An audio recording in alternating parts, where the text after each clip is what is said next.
malaking epekto sa Boston Celtics ang pagkawala ni Jason Tatum sa kanilang lineup dahil sa Game 6 natalo sila sa New York Knicks.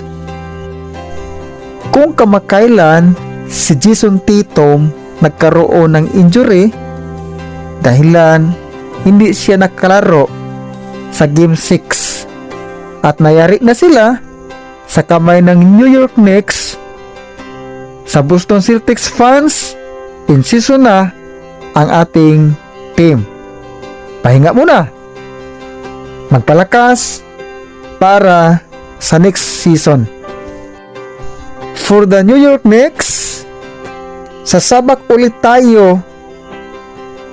Parang naging butas karayom ang ating dadaanan bago makamtan ang ating inaasam-asam na ang trophy or kampyonato sa Eastern Conference.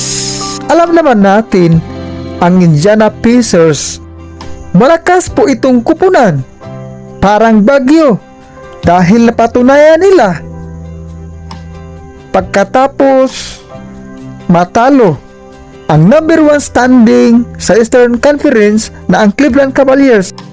Malapit nila ma-sweep ito ang Indiana Pacers. Alamin natin kung sino ang mayari sa Game 1. Indiana Pacers versus New York Knicks. Aabangan